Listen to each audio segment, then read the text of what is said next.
Ceci n'est pas une défaillance de votre écran, n'essayez donc pas de régler l'image. Nous contrôlons tout à présent. Nous contrôlons l'investissement horizontal et vertical. Nous pouvons vous noyer sous un millier de supports d'investissement ou dilater le moindre dollar jusqu'à multiplier sa valeur par 1000 et même au-delà. Nous pouvons modeler les marchés et fournir tous les produits dérivés que l'imagination humaine peut concevoir. Nous sommes BlackRock. Notre mission ? Créer un monde financier meilleur pour nos clients. Nous sommes plus puissants que la plus puissante des banques et même que de nombreux États. Aujourd'hui, nous allons vous raconter comment nous sommes parvenus à devenir le plus gros investisseur que la Terre ait jamais connu. Nous allons vous expliquer comment nous agissons toujours dans l'intérêt de nos clients, comment après avoir conquis l'Amérique, nous étendons petit à petit notre influence partout sur la planète. N'ayez pas peur de pousser nos portes, venez voir par vous-même. Il ne vous en coûtera rien, sauf si vous souhaitez soutenir notre chaîne. Dans ce cas, n'hésitez pas à prendre une demi-seconde pour vous abonner et cliquer sur j'aime. Bienvenue chez BlackRock et bienvenue chez Money Radar.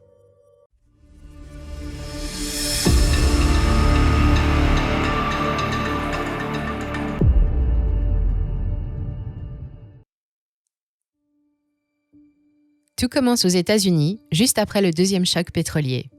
Le jour où un jeune homme à peine sorti de l'Université de Californie fait son entrée dans la prestigieuse First Boston Bank. Il s'appelle Larry Fink. De 1979 à 1988, le jeune Larry va connaître une ascension fulgurante dans les couloirs de la banque américaine pour en devenir le plus jeune directeur à l'âge de 29 ans. Selon les rumeurs, il serait même à l'origine de la création d'un nouvel outil d'investissement, les créances titrisées, un système qui permet de transformer des prêts immobiliers par exemple en titres négociables sur un marché secondaire. On appelle cela des subprimes, un produit qui a de l'avenir. Larry quitte son poste en 1988 et emmène avec lui son collègue Robert Capito pour créer une nouvelle filiale de gestion d'actifs spécialisée sur les risques au sein de Blackstone, un nouveau fonds d'investissement situé à New York. En 1994, Blackstone, le fonds, RIT et BlackRock, le gérant de fonds, se séparent. La banque PNC Financials rachète la filiale pour une bouchée de pain, à peine 240 millions de dollars.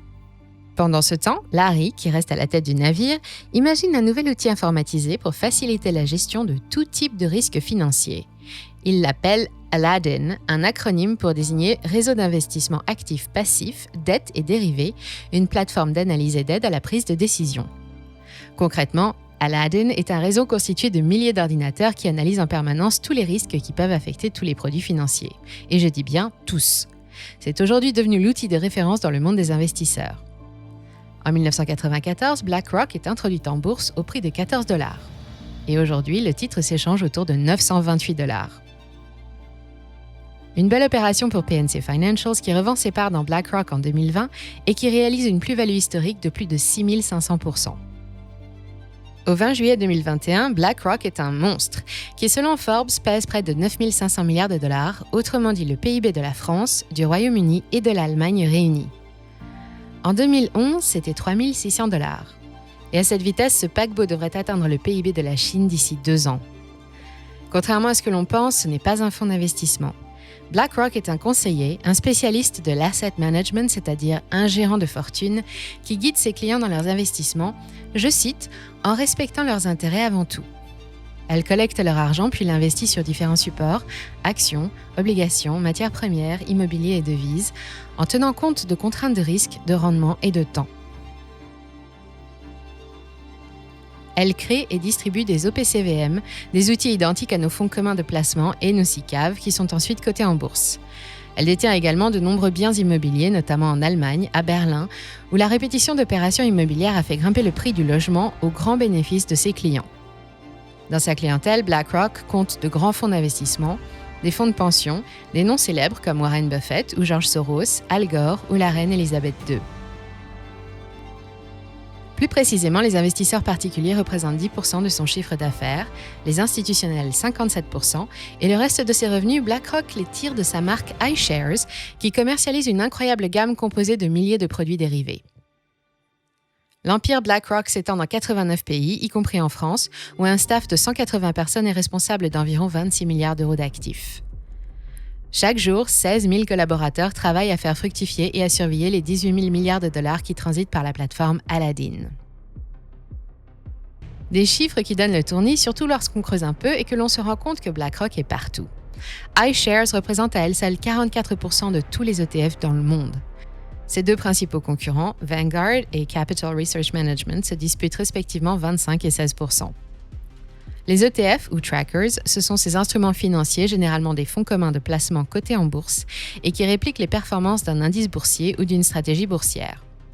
Et si BlackRock domine aussi puissamment le marché, c'est que le concept vient de l'équipe de Larry Fink, qui a mis au point et commercialisé les premiers ETF au début des années 90. Après leur lancement, les trackers ont rapidement rencontré un succès phénoménal, boostant la croissance de BlackRock pour l'asseoir en 2021 sur une tirelire qui contient le plus gros montant d'actifs sous gestion de toute l'histoire de l'humanité. Sa croissance fulgurante ne semble pas ralentir puisque Larry Fink vient d'annoncer les résultats du deuxième trimestre de 2021. 9 496 milliards de dollars d'actifs sous gestion, un chiffre d'affaires trimestriel de 4,8 milliards de dollars et une progression de 30% sur un an. Alors forcément, ça fait peur. Another name mentioned for Treasury Secretary is Larry Fink, the chairman and CEO of BlackRock, the world's largest money management firm. He joins us this morning, and I'm pleased to have him here. Welcome. BlackRock is an extremely dangerous company. Okay, and I know. Je crois que BlackRock est une société extrêmement dangereuse et je suis sérieux. Cette phrase, nous la devons au businessman et milliardaire américain Carl Icahn en 2015 sur le plateau de CNBC et en présence d'un Larry Fink manifestement gêné. BlackRock est devenue aussi énorme que la montagne dont elle porte le nom. Elle est actionnaire d'une entreprise sur 5 aux États-Unis et de toutes les plus grosses entreprises mondiales, de Volkswagen à Alibaba, en passant par la totalité du CAC 40, dont la Société Générale, Saint-Gobain, la BNP, Michelin ou encore Alstom qu'elle détient à hauteur de 4,9% depuis juillet dernier. Mais pour coller à l'actualité, c'est moins que chez Sanofi, 6,96%, AstraZeneca, 7% ou Pfizer, 7,7%. Elle a aussi des participations dans 8 des plus grosses sociétés pétrolières, dont Total. Elle a fait valoir ses droits de vote dans plus de 14 000 sociétés en 2019. L'homme le plus puissant de Wall Street a 68 ans, 3 enfants, le front dégarni et collectionne les œuvres d'art populaires. Larry Fink peut tout faire, il peut tout dire, il peut tout se permettre. Alors qu'il y a quelques années, le monde se réveillait plus ou moins bien selon les humeurs du légendaire gouverneur de la Fed, Alan Greenspan, aujourd'hui, plus rien ne compte que les communiqués de Larry Fink, l'homme qui connaît les marchés, l'homme qui fait les marchés. C'est vers lui que se tournent les gouvernements lors du krach de 2008. Qui est mieux placé pour trouver un remède à la crise des subprimes et gérer des tonnes d'actifs pourris que celui qui en a imaginé le principe ? D'autant plus que les portefeuilles gérés par BlackRock ont fait preuve d'une incroyable résistance à la tempête qui a balayé le monde cette année-là. L'action a dévissé de 50% entre septembre 2008 et mars 2009, mais elle a retrouvé sa valeur dès 2012 pour entamer juste après son ascension vers les sommets de Wall Street. Pour comparer, Morgan Stanley a chuté de 82% et le titre a retrouvé son cours d'avant 2008 en janvier 2021. Bref, Larry et ses équipes conseillent les plus grands, ses clients, mais aussi des pays ou des institutions, et le plus possible. Et après avoir conquis les États-Unis et l'Amérique du Sud, BlackRock ne cache même plus ses ambitions pour le marché européen. Elles sont clairement exposées dans sa déclaration d'inscription au registre de transparence, indispensable pour qu'une société privée puisse devenir le partenaire de l'Union. Contribuer positivement à la législation et à la réglementation qui affectent les investisseurs européens, nous faire connaître en tant que partenaire de confiance vers qui les gouvernements peuvent se tourner en tant qu'acteurs informés des marchés, et faire preuve de leadership pour contribuer au débat politique en Europe. En gros, BlackRock veut se positionner comme conseiller numéro 1 des gouvernements et participer à l'élaboration des réglementations financières en Europe, ni plus ni moins, ce qu'il fait déjà toujours dans l'intérêt de ses clients. Pour les représenter au mieux, la banque participe à tous les débats communautaires lors des séances du Parlement européen et rencontre au moins 3 fois par an un représentant de la Commission sur divers sujets. Des sujets qui pourraient ne pas respecter les intérêts des clients, justement, comme par exemple le 25 mai dernier, où l'Europe étudiait la possibilité d'une coopération entre la France et le Royaume-Uni pour réguler en commun les transactions financières. Votre avis compte énormément lorsque vous pesez près de 10 000 milliards de dollars. La liste et le motif des rendez-vous figurent sur le site des données europa.eu, dont vous trouverez le lien sous la vidéo. Elle est aussi représentée au sein d'une vingtaine d'institutions financières internationales, comme l'ICMA, l'International Capital Market Association, ou du think tank Eurofi en Allemagne, au Luxembourg, en Suisse, en Irlande, en Belgique, en Italie et en France, où elle fait partie de l'AFG, l'Association française de gestion, mais pas que. Pas seulement parce que BlackRock pèse bien lourd en France avec ses 24 milliards d'actifs bleu-blanc-rouge, non, mais parce que Larry est une star pour les capitalistes libéraux. Et c'est aussi une impressionnante personnalité assise sur un gigantesque magot. Ainsi le voit-on aux côtés d'Emmanuel Macron en juin 2017, puis en 2019 lors de l'étude du projet de réforme des retraites. Le but de ces échanges ? Pour l'opinion publique, il s'agissait d'une tentative pour convaincre la France d'adopter un système de retraite à l'américaine, c'est-à-dire par capitalisation, sous-entendu à charge pour BlackRock de faire ensuite fructifier l'argent de tous les travailleurs de France. Si on reconnaît parfaitement tout l'intérêt d'une telle réforme pour les affaires d'un fonds de pension, BlackRock n'en est pas un et en réalité c'est autre chose qui a motivé ces rencontres au sommet. Faire affluer un peu de l'argent de Wall Street pour booster l'économie française par l'intermédiaire de Larry Fink. Entre libéraux, on se comprend. Aussitôt dit, aussitôt fait, BlackRock rachète de la dette française et investit 100 milliards de dollars dans les actions d'entreprises du CAC 40. Elle en devient le plus gros actionnaire en 2018. Mais en échange, la France doit faire des efforts et devenir plus compétitive, plus attractive pour les investisseurs. Jean-François Cirelli, le patron de la branche française, est promu officier de la Légion d'honneur. L'ISF est supprimé, la flat tax et la loi Pacte sont votées. Pour tout cela, la France a même obtenu une note chez BlackRock, 8 sur 10 avec la mention « Continuez comme ça ». Incroyable mais vrai. Aux États-Unis, Larry affiche librement ses opinions politiques et soutient haut et fort le Parti démocrate. Il a même proposé une prime pour celui ou celle qui parviendrait à destituer le républicain Donald Trump de son mandat. Larry Fink est une légende vivante et voilà pourquoi il peut tout se permettre. Mais il n'y a pas que ces incessantes ingérences du groupe dans les affaires publiques qui dérangent. Ce n'est pas non plus la mainmise du gérant de fortune sur les décisions étudiées pendant les assemblées générales des entreprises qu'il contrôle. Face à BlackRock, la finance et l'économie tout entière craignent quelque chose d'encore plus grave. C'est que BlackRock a atteint une taille gigantesque. Elle est devenue tellement énorme qu'en cas de chute des marchés, elle entraînerait tout le monde avec elle. Elle domine le marché mondial des ETF et aux États-Unis, des millions de travailleurs y ont investi pour préparer leur future retraite. Elle pèse de tout son poids sur les entreprises les plus riches et les plus rentables partout dans le monde. Or, que se passerait-il si subitement les bourses et plus précisément les ETF se retournaient ? On peut penser que cela n'arrivera jamais, mais on peut aussi se poser la question. Qu'arriverait-il si ces clients demandaient soudain à retirer leurs fonds ? Par exemple à la faveur d'une baisse de rendement de leur portefeuille. Ou, comme le prévoient déjà certains gérants de fonds, l'explosion d'une bulle sur les trackers. Ou tous en même temps. Si le cas venait à se présenter, les sociétés cotées verraient leur valorisation fondre en quelques instants, des millions d'investisseurs seraient ruinés, l'événement retentirait dans chaque secteur, sur chaque continent, chez tous les agents économiques et la chute serait terrible. On appelle cela un risque systémique. En cas de panique, qui pourrait alors intervenir pour limiter la chute des prix en rachetant les milliards de titres qui inonderaient le marché ? Les concurrents ? Les États ? Les banques centrales ? Les particuliers ? Personne. Car pour rembourser ses clients, le gérant devra vendre et vendre beaucoup. Ce risque inquiète tellement les autres investisseurs que lorsque BlackRock se positionne sur un titre en particulier, ses concurrents s'en détournent et liquident les leurs.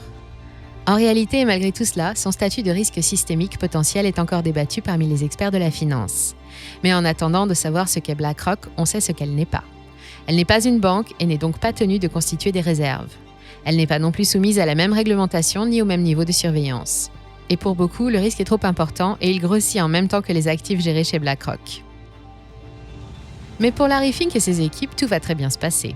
Certes, le monde est en train de changer, comme il l'a écrit dans sa lettre annuelle aux dirigeants des sociétés dont il détient des parts. Nous avons dû faire face à des difficultés inédites, nous avons souffert, mais nous avons résisté et à présent, tout va très bien se passer. Et tout va bien se passer parce que Larry Fink a pris, il y a 2 ans de cela, une grande décision, un tournant radical dans sa vie et dans sa façon de mener son énorme barque à 10 billions de dollars. Fatigué de se voir reprocher constamment son inaction écologique face à l'urgence climatique, et selon les rumeurs encouragées par Emmanuel Macron lors de leur entrevue en 2019, Larry a décidé de modifier la politique d'investissement de BlackRock dès 2020. Dorénavant, les clients sont invités à investir dans des entreprises vertes. Neutralité carbone et utilité pour la collectivité exigée. BlackRock se rachèterait-elle une conduite ? Elle, qui jusqu'ici n'avait aucun scrupule à détenir des participations au capital des plus grandes sociétés fondées sur les énergies fossiles ou pratiquant des activités dégradantes pour l'environnement, comme Exxon ou Total, s'est transformée soudainement en conscience écologique de Wall Street. En réalité, ce n'est pas vraiment l'argument écologique qui a le plus touché Larry. Ce qui l'a frappé en plein cœur, c'est plutôt l'estimation réalisée par l'Institut international pour les économies d'énergie et leur analyse financière, l'IEFA, en 2019. Cette étude révèle que cette trop forte exposition aux entreprises polluantes a déjà fait perdre près de 90 milliards de dollars à ses clients. Depuis lors, Larry adopte un discours pro-environnement et intègre les critères ESG dans ses conseils de placement. ESG pour environnement, social et gouvernance, 3 leviers sur lesquels s'appuient les pépites de demain pour favoriser une croissance harmonieuse et respectueuse de la vie en général. Et l'Europe considère déjà BlackRock comme un spécialiste de la question, puisqu'elle a été nommée en 2020 conseillère ESG officielle auprès de la Commission européenne. Une nomination qui a fait bondir les ONG et les défenseurs de l'environnement. BlackRock, Paris et Berlin main dans la main pour combattre le risque climatique, titre le journal La Tribune en janvier 2020. Larry veut mobiliser les fonds privés vers les investisseurs durables et résilients, et il prend l'affaire très au sérieux. Dès 2019, la plateforme Aladdin est modifiée pour intégrer un nouveau cahier des charges. Puis Fink justifie la nouvelle orientation de BlackRock dans sa lettre aux dirigeants de 2020, non sans leur rappeler fermement que sans progrès notable constaté chez les plus mauvais d'entre eux, les assemblées générales s'annonçaient d'ores et déjà mouvementées. Et Larry a encore eu raison sur ce coup-là, les industriels, on ne peut les toucher qu'au portefeuille. En clair, la pression sur 244 des 440 entreprises les plus polluantes du monde va devenir intenable d'ici à peine 5 ans. Mais à cause de cela, Larry est persuadé d'avoir trouvé la solution pour sauver le monde et que nos sociétés, nos industries et nos marchés financiers ne peuvent qu'évoluer favorablement. Une redoutable confiance que même les chefs d'État n'osent remettre en question, tant les paroles de l'homme qui leur fait face paraissent ineffragables. Ce serait comme contredire Mozart ou Einstein. Alors, tous les matins, les marchés se réveillent et surveillent les humeurs de ce virtuose de Larry Fink, qui ne paye pas de mine comme ça, mais qui, quand il a une idée derrière la tête, est capable de modeler le monde comme il l'entend pour lui donner corps. Alors que faire ? Existe-t-il encore un moyen d'arrêter le monstre américain ? Qui pour s'opposer à la puissance d'une vague de 10 000 milliards de dollars ? Jusqu'ici, rien n'a marché, ni les contestations, ni les procès, ni les occupations de locaux par des activistes environnementaux comme ici à Paris en février 2020. Seules des évolutions significatives de la réglementation, pour mieux encadrer et contrôler les activités du gérant de fonds, pourraient venir freiner sa croissance insolente. Et encore. Pour l'heure, ils ne sont que quelques États à pouvoir concurrencer sa puissance financière.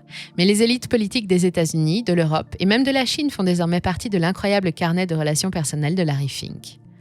En réalité, son seul opposant, la seule chose qui pourrait mettre à bas le géant des marchés, ce seraient les marchés eux-mêmes. Ce serait une catastrophe, et cette fois ce serait impossible pour Larry de négocier ou de convaincre qui que ce soit, il n'y aurait aucun traitement de faveur. Les krachs boursiers ne se décident pas, et ce serait une terrible façon de lui rappeler que finalement, l'argent n'achète pas tout. Si vous voulez en savoir plus sur BlackRock et ses activités, foncez dans le descriptif et cliquez sur les liens que nous avons sélectionnés pour vous. Et si cette vidéo vous a plu, n'hésitez pas à la commenter, à cliquer sur j'aime et à la partager autour de vous. Enfin, n'oubliez pas que le meilleur moyen de soutenir notre chaîne, c'est de vous abonner pour encore plus d'actualités, d'avis et de comparatifs. Et pour être sûr de ne manquer aucune opportunité d'investissement, rejoignez-nous sur notre fil Telegram. C'était Moni Radar, à très bientôt.